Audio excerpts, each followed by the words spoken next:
तो friends, trading की दुनिया में अगर आज कोई बिगिनर कदम रखता है ना, तो उसको पता लगेगा कि there are thousands of topics. अब वो कंफ्यूज है कि कहाँ से स्टार्ट करूँ? क्यों? क्योंकि वो एक तो बिगिनर है, उसको यही नहीं पता किन टॉपिक्स को पहले कवर करना है, किन टॉपिक्स को लास्ट में कवर करना है या किन टॉपिक्स को कवर करना ही नहीं है, जो उसके काम के ही नहीं है। बहुत बार लोग क्या करते हैं, 2-4 साल गँवाने के बाद, बहुत सारा पैसा गँवाने के बाद, बहुत सारे लोग तो ये सोच के कि it is not my cup of T, इसको छोड़ ही जाते हैं। ऐसा क्यों होता है? बट द रूट कॉज़ एक ही है कि systematic approach, systematic education available ही नहीं है। That's why we came into the picture. और जो लोग पेड कंटेंट में देने की कोशिश भी नहीं करते, शायद उस लेवल का या उससे भी ज़्यादा लेवल का कंटेंट हम इस पे डाल रहे हैं। आगे इससे भी एडवांस लेवल पे, डीप लेवल पे सिर्फ़ काम की बातें। ऐसा नहीं कि कुछ भी उठा के डाल दिया सिर्फ़ वीडियो चलाने के लिए। तो इस चैनल को सपोर्ट करिए, लाइक, शेयर, सब्सक्राइब करके। और अभी चलते हैं हम लोग अपने टॉपिक पर। लास्ट वीडियो में हम लोगों ने बात की थी कैंडल स्टिक्स क्या होती हैं। कैंडल स्टिक्स जिसने नहीं देखी है, वो पहले वो वीडियो देख लो, इसको सेव लेटर या वॉच लेटर करके छोड़ दो और बहुत ध्यान से देखना, बहुत मज़ा आने वाला है। इसमें हम कवर करेंगे कैंडल स्टिक पैटर्न्स। कैंडल में हमने क्या बात की थी, जिसमें एक ओपन होता है, हाई होता है, लो होता है और क्लोज़ होता है। वो था कैंडल कैसे फ़ॉर्म होती है। अभी ये कैंडल मिल के, मतलब कैंडल स्टिक पैटर्न किसको बोलेंगे? जहाँ 1 से ज़्यादा, मतलब 2 या 2 से ज़्यादा कैंडल्स सेम शेप की या डिफरेंट शेप की मिलके कुछ स्ट्रक्चर बनाएँगी, जिस स्ट्रक्चर के बेस पे हमको कुछ फ्यूचर के प्राइस की मूवमेंट का प्रेडिक्शन करने में हेल्प मिल सकती है। तो इसको ही बोलते हैं कैंडलस्टिक पैटर्न। शेयर करता हूँ मैं अपनी स्क्रीन, स्क्रीन पर समझते हैं कितनी तरह के पैटर्न्स होते हैं, इनसे अपने फेवर में कैसे काम कराना है। Let me share my screen. Pattern क्या हो गई? पहले उसी को लिख देता हूँ, नोट कर लो आप लोग। Candlestick pattern.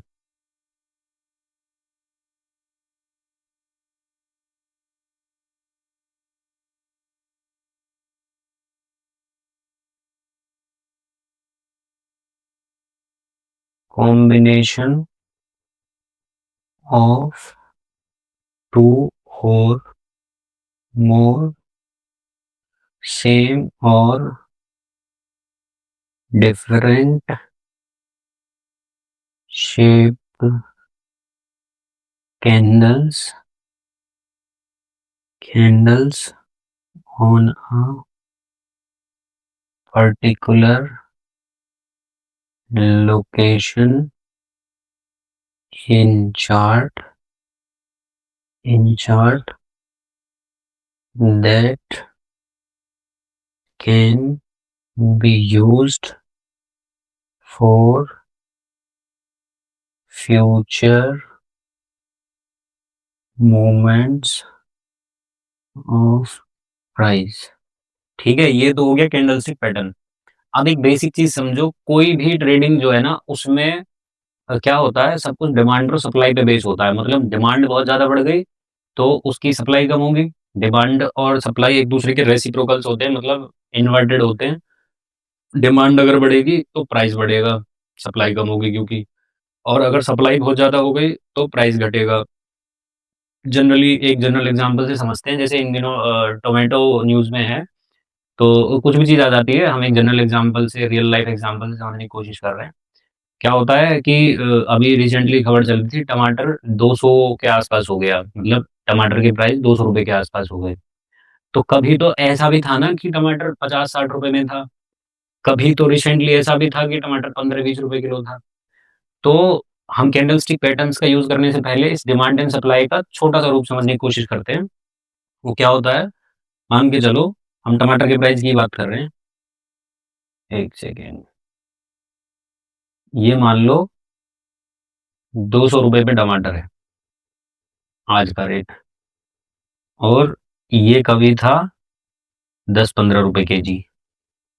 और ये यहाँ पे कहीं ₹50-60 केजी भी है। तो होता क्या है, जो फंडामेंटल एनालिसिस वाले लोग हैं, वो क्या कहेंगे कि जी इस बार रेन कम हुई थी, तो टमाटर की पैदावार कम हुई है, मतलब सप्लाई कम है, तो इसलिए डिमांड सेम है या डिमांड बढ़ेगी टाइम के साथ, तो इसलिए टमाटर का प्राइस महँगा हो गया है। या वो ये बोलेंगे कि शादियों इस बार शादियों में शादियाँ बहुत कम हुई हैं, तो सप्लाई बहुत ज़्यादा है डिमांड के अकॉर्डिंग, डिमांड के कंपैरिज़न में, तो इसीलिए प्राइस बहुत घट गया है।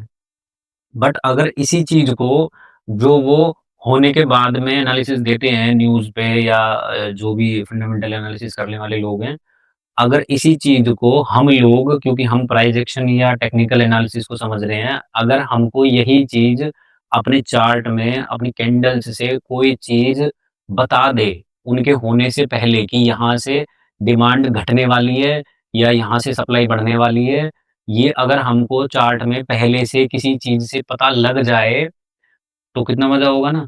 अगर हमको पता है 10-15 पे है कि भैया अब यहाँ से घूमने वाला है, अब मतलब ऊपर जाने वाला है। तो हम वहाँ पे उसको उस स्टॉक को मतलब टमाटर के स्टॉक को या अगर स्टॉक की बात करें तो उस स्टॉक को या गोल्ड को व्हाटएवर इट इज़ उसको बाय कर सकते हैं और ₹200 तक या ₹50-60 तक उसको बेच सकते हैं, मुनाफ़ा कमा सकते हैं। इसी सेम तरीके से अगर 200 पे हमें ये पता चल जाए क्योंकि 200 लास्ट थोड़ी ना है, 200 के बाद तो 250 भी, 300 भी, 400 भी कहीं भी जा सकता है। बट कुछ चीज़ें ऐसी जो हमें पहले से अंदाज़ा दे दें कि भई अब ये 200 से नीचे जाने वाला है। मतलब 200 जब एक जनरली 200 पे जाके होता क्या है, लोग बहुत ज़्यादा यूज़ करना छोड़ देते हैं। अब जिन लोगों के बजट बिगड़ते हैं, जो अपने किचन के बजट को देख के चलते हैं, वो या तो उसकी कंज़प्शन को बहुत कम कर देते हैं या फिर कंज़प्शन कम नहीं करते तो खाना ही छोड़ देते हैं कुछ लोग। तो जब डिमांड कम होगी इन सब चीज़ों से, तो क्या होगा सप्लाई तो कॉन्स्टेंटली आ ही रही है, तो रेट डाउन आ जाता है। तो उस डाउन आने से पहले अगर कुछ चीज़ें हम चार्ट में अपने प्राइस में अगर हमको पता लग जाए, तो हम उस प्राइस पे उस पर्टिकुलर टोमेटो के स्टॉक को अगर शॉर्ट कर दें कि भैया अभी 200 से 50 जाने वाला है, टाइम जो भी लगेगा उसमें, तो हम वो बीच के मुनाफ़े को कमा सकते हैं ना। तो इसी चीज़ को हम आज कैंडलस्टिक पैटर्न्स की मदद से समझने की कोशिश करते हैं। कि यहाँ पे कुछ मिल जाए, जहाँ हम शॉर्ट कर सकें। हमें पता चला जी ये यहाँ से अब नीचे जा सकता है, तो यहाँ पे क्या बनेगी ऐसी चीज़? या मान लो प्राइस यहाँ पे चल रहा है, गिर-गिर के 50 या मान लो इस पे आ गया, तो यहाँ पे कहीं हमें अगर पता चल जाता है कि अब ये महँगा होने वाला है, 50 जाने वाला है, तो हम यहाँ पे खरीद के यहाँ तक के लिए या और यहाँ तक के लिए उसको अपने पोर्टफ़ोलियो में रख सकते हैं, मुनाफ़ा कमा सकते हैं। तो यहीं से टेक्निकल एनालिसिस में हम कंबाइन करते हैं कैंडलस्टिक पैटर्न्स को, ठीक है? तो चलो बात करते हैं कैंडलस्टिक पैटर्न्स की। अब पैटर्न किसको कहते हैं तो समझ में आ गया।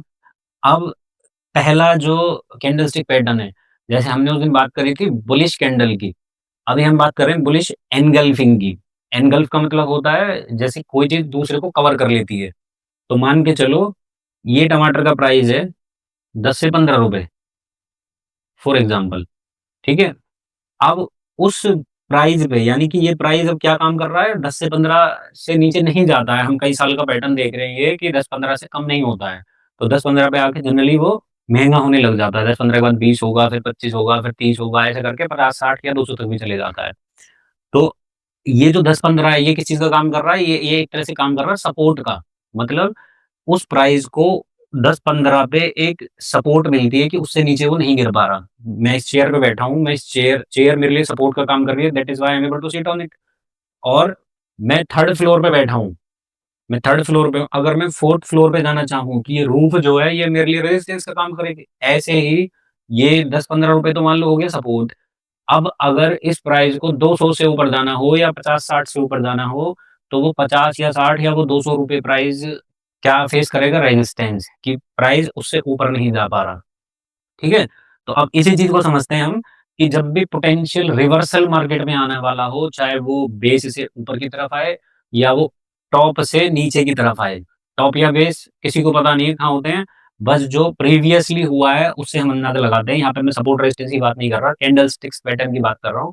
सपोर्ट या रेजिस्टेंस पे हम लोग आगे डिटेल में बात करने वाले हैं, इसलिए सपोर्ट रेजिस्टेंस का भी दिमाग में मत सोचना।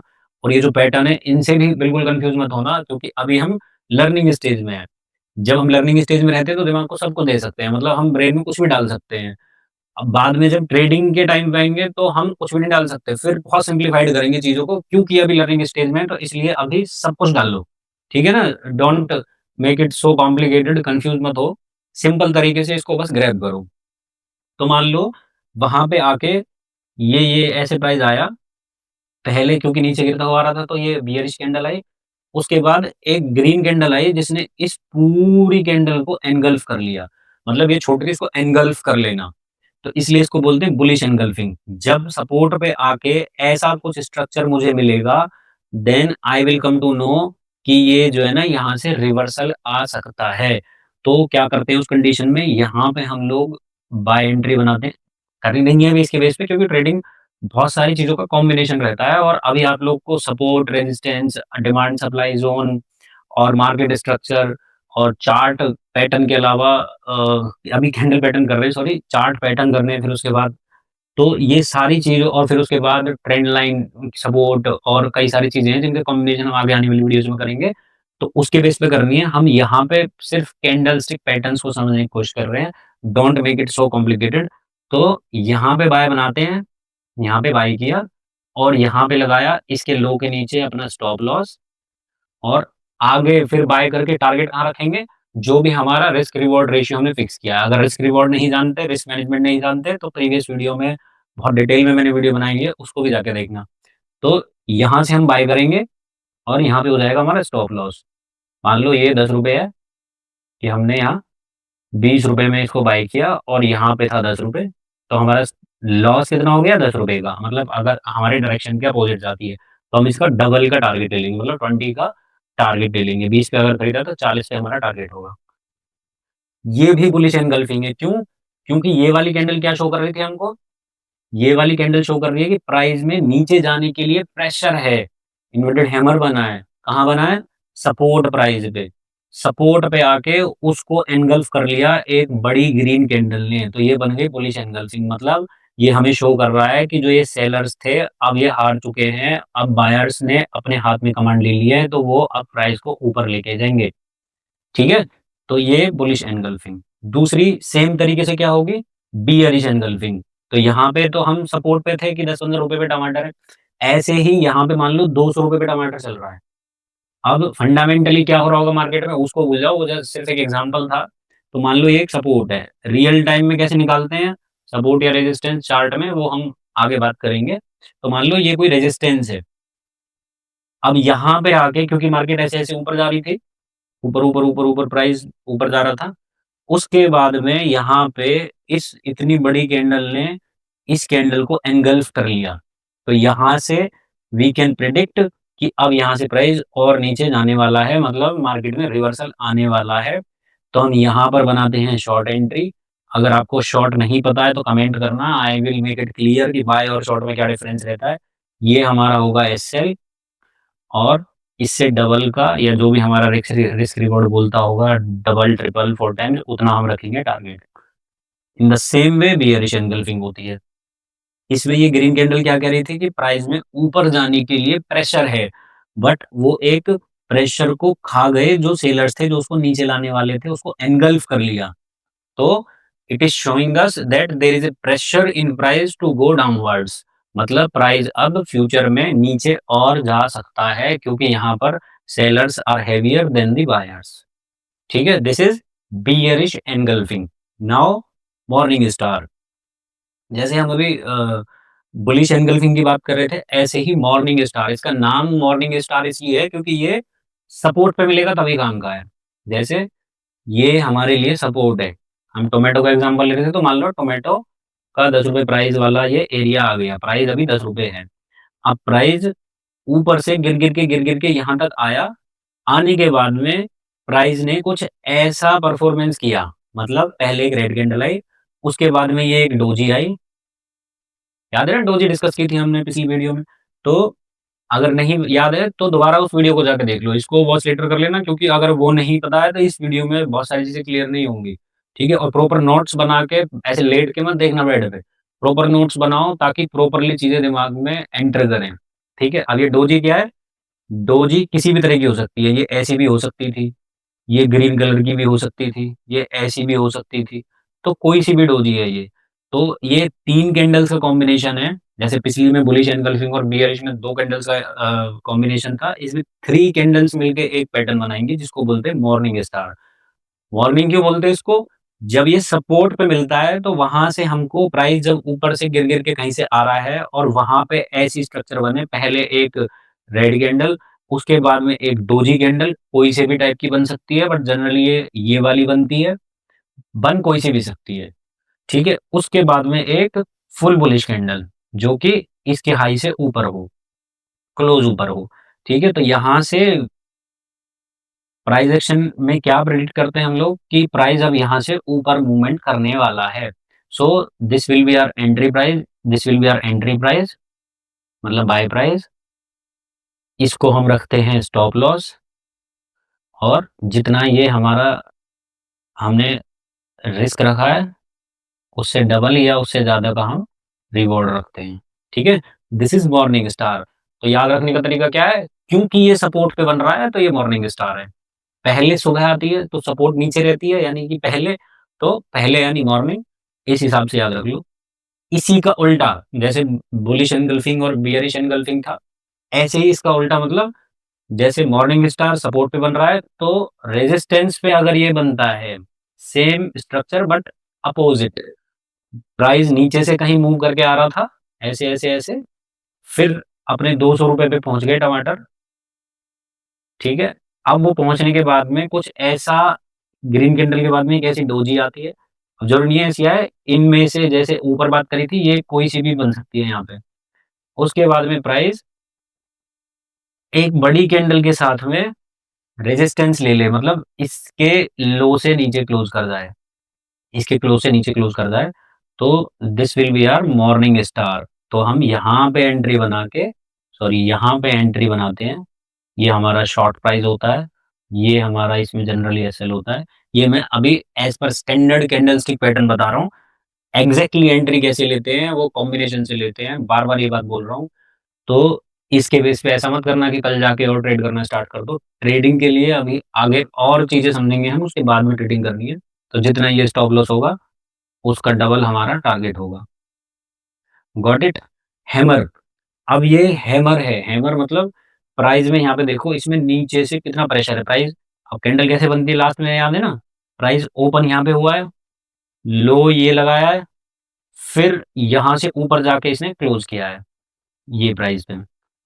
तो इसमें क्या है, लो जो भी प्राइस को लेकर के आए थे, जो इंटरेस्टेड थे इस चीज़ में कि प्राइस नीचे आए, उन सबको हरा के कैंडल ने ऊपर क्लोज़ किया। बट इसकी इम्पोर्टेंस कहाँ है? बीच में कहीं बनेगा, कोई इम्पोर्टेंस नहीं है हैमर की, या इनमें से जितनी भी हमने कैंडलस्टिक पैटर्न्स का डिस्कशन किया है, उनका चार्ट में अगर वो कहीं पे भी बनते हैं, तो there is no importance of them.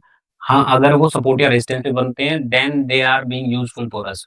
They can be useful for us, ठीक है? तो अगर सपोर्ट पे प्राइस हमें ऐसे मिलता है, एक बुलिश हैमर कैंडल बनाता है, then it is showing us कि अब ये फ्यूचर में प्राइस ऊपर जाने के लिए, ऊपर मूवमेंट करने के लिए रेडी हो चुका है। तो इसके बाद में हमें एक कैंडल और जब मिल जाती है, तो यहाँ पे हम बनाते हैं अपनी entry, this will be our stop loss और इसका डबल ही होता है हमारा टारगेट, ठीक है हैमर। अब इसी का उल्टा क्या होता है, रेजिस्टेंस पे अगर हमें इन्वर्टेड हैमर मिल जाए, इन्वर्टेड हैमर मिल जाए और उसके नीचे हमें एक रेड कैंडल मिल जाए, यहाँ पे हम करते हैं शॉर्ट, शॉर्ट एंट्री और ये हमारा होता है स्टॉप लॉस, इसके ओपन से थोड़ा-सा ऊपर और इसका डबल, इतने प्राइस का डबल हमारा होता है टारगेट नीचे, ठीक है? मारुबोज़ू, नाम से कन्फ्यूज़ मत होना, ये जैपनीज़ नाम है और सबसे पहले जो टेक्निकल एनालिसिस पे काम करना स्टार्ट किया था, वो जैपनीज़ ने ही करना स्टार्ट किया था, इसलिए जैपनीज़ नाम को ही वर्ल्ड ने अडॉप्ट कर लिया और मेजरली इन्हीं को टेक्निकल एनालिसिस या प्राइस एक्शन में लोग यूज़ करते हैं, ठीक है? मारुबोज़ू अगर सपोर्ट पे मिल जाए, बुलिश मारुबोज़ू, ये दोनों तरह की खुदी होती है। अब इस कैंडल में बाकी कैंडल से पता डिफरेंस क्या है? मारुबोज़ू किसको कहते हैं? जिसमें विक्स ना हो, ये दिख रहा है इसमें विक नहीं है। बाकी सब कैंडल्स में विक हैं, विक मतलब ये जो ऊपर का हाई या लो बनाती हैं। जहाँ से ओपन और क्लोज़ होता है, वो तो हैं, तो इसका जो ओपन और लो है, वो इक्वल है और हाई और क्लोज़ है, वो इक्वल है। तो ऐसी कैंडल को मारुबोज़ू बोलते हैं। बियरिश में क्या होगा? बियरिश में उल्टा होगा। बियरिश में इसका ओपन और हाई सेम रहता है और क्लोज़ और लो सेम रहता है, ठीक है? तो ये कैंडल अगर बुलिश मारुबोज़ू सपोर्ट पे हमें मिलती है, तो ये शो करती है कि अब प्राइस इससे नीचे नहीं जाना चाहता, मतलब प्राइस में अब रिवर्सल आने वाला है, अब प्राइस ऊपर जाने के लिए रेडी हो चुका है। इन द सेम वे अगर रेजिस्टेंस पे हमको बियरिश मारुगोजू मिलती है, अगर मान लो ये रेजिस्टेंस है प्राइस का, मतलब ₹200 आ गया है, ये अगर मान लो 10-15 पे था, बुलिश मारुगोजू के केस में, तो यहाँ से it is showing us there can be a possible downward move in the market, ठीक है? अब बुलिश हरामी, ये बुलिश हरामी है। हरामी मतलब गाली नहीं है, इसको जैपनीज़ में प्रेग्नेंट, हरामी मतलब प्रेग्नेंट होता है, प्रेग्नेंट वूमन, ठीक है? तो अगर सपोर्ट पे हमको बुलिश हरामी मिलती है और उसके बाद में एक ग्रीन कैंडल इसके ओपन के ऊपर क्लोज हो जाती है, देन वी आर अज्यूमिंग कि नाउ प्राइस में रिवर्सल इज हैपनिंग और पॉसिबली अपवार्ड मूव आने के लिए मार्केट या प्राइस रेडी है। इसमें हम यहाँ पे एंट्री बना करके स्टॉप लॉस ये रख के एंट्री बनाते हैं और टारगेट लेते हैं इससे डबल का, ठीक है? डबल से ज़्यादा भी ले सकते हो, मैं हर बार डबल इसलिए बोल रहा हूँ क्योंकि कम से कम डबल तो लेना ही होता है। In the same way bearish हरामी, अगर प्राइस हमें रेजिस्टेंस पे कुछ इस तरह की स्ट्रक्चर बनाए, अब देखो ऊपर वाले में क्या था, बुलिश हरामी में एक रेड कैंडल के अंदर-अंदर, क्यों इसको हरामी क्यों बोलते हैं? क्योंकि इसका मतलब जैपनीज़ में बताया ना प्रेग्नेंट वूमेन होता है, तो ये वाली बेबी कैंडल मानी जाती है और ये मदर कैंडल मानी जाती है। तो ये इसके लो और हाई दोनों के बीच में रहती है। ऐसे ही यहाँ पर ये इसके इस रेंज के बीच में रहती है, मतलब जैसे मदर के वोम में बेबी रहता है ना, ऐसे ये इसके वोम्ब में मानी जाती है, इसलिए वो लोग इसको एक मदर और प्रेग्नेंट वुमन के हिसाब से इसको देखते हैं जैपनीज़। तो यहाँ पे क्या है, यहाँ पे हमको थर्ड कैंडल अगर रेड मिलती है, तो there is a possible downward move in the price. Bearish harami, ये पैटर्न हो गया बियरिश हरामी का, ठीक है? पैटर्न गूगल पे अगर सर्च करोगे तो देयर कैन बी 50 या हंड्रेड्स ऑफ पैटर्न मिल जाएँगे। पर मैं कुछ लिमिटेड चीज़ों की ही बात कर रहा हूँ और क्योंकि हमें ट्रेडिंग को कॉम्प्लिकेटेड नहीं बनाना, जो चीज़ें एक्चुअल में लाइव में काम आएँगी और जितने की मिनिमम मैंडेटरी रिक्वायरमेंट है, सिर्फ़ उन्हीं को करेंगे। फालतू का कबाड़ा दिमाग में ना तो भरेंगे और ना ही कॉम्प्लिकेशंस क्रिएट करेंगे, ठीक है ना? जितना ईज़ी रखेंगे उतना बेटर है। मैं ऑलरेडी जितनी खुद यूज़ नहीं करता उससे ज़्यादा चीज़ों को बताने की कोशिश कर रहा हूँ ताकि कोई चीज़ रह ना जाए। तो इसलिए कन्फ्यूज़ मत होना गूगल पे चेक करके या चैट जीपीटी करके। इतना है वो सफिशिएंट है। ट्रेडिंग आने के लिए, ट्रेडिंग जर्नी को प्रॉफिटेबल बनाने के लिए दिस विल बी इनफ। तो 3 व्हाइट सोल्जर्स, अब अगर सपोर्ट प्राइस मान लो ये ऐसे मूव करके सपोर्ट पे आके ये वाला स्ट्रक्चर बनाता है, तो इट इज़ शोइंग कि प्राइस में नीचे जाने के लिए अब दम नहीं बचा है, तो प्राइस ऊपर जाने के लिए और इतनी अच्छी जो ये 3 कैंडल्स बनाई हैं इसने, ये शो कर रही हैं कि सेलर्स में अब कोई दम नहीं बचा है, बायर्स ने कमांड अपने हाथ में ले ली है और वो प्राइस को ऊपर ले जाएँगे। इसमें ज़रूरी नहीं है सपोर्ट पे बने, बीच में भी अगर ये बनते हैं कहीं पे, ये क्या होती हैं फुल बुलिश 3 कैंडल्स होती हैं, मतलब ऐसा नहीं छोटी-मोटी या डोजी टाइप की बन गई, फुल बुलिश 3 कैंडल्स एक साथ बनती हैं। इनको 3 व्हाइट सोल्जर्स इसीलिए बोलते हैं क्योंकि ये शो कर रही हैं मार्केट में ऊपर की तरफ के लिए हाइली ज़्यादा जो मार्केट का प्राइस है वो ऊपर जाने के लिए ज़्यादा रेडी है ना? प्रेशर ऊपर की तरफ शो करती है। सिमिलरली जो 3 ब्लैक क्रोज़ हैं, इसका अपोज़िट होते हैं। मतलब ये 3 फुल बियरिश कैंडल होती है, ये प्रेशर शो करती है कि प्राइस नीचे जाने के लिए तड़प रहा है, मार्केट नीचे जाने के लिए तड़प रही है, अब नीचे जाने के लिए रेडी है। मतलब ऊपर इसके बाद अगर छोटी-मोटी ग्रीन कैंडल बनती भी है, तो फिर से ये नीचे ही आ जाएगा। क्यों? क्योंकि इन्होंने मार्केट के मोमेंटम को प्रेडिक्ट कर दिया कि मार्केट में नीचे जाने के लिए बहुत प्रेशर है। ठीक है?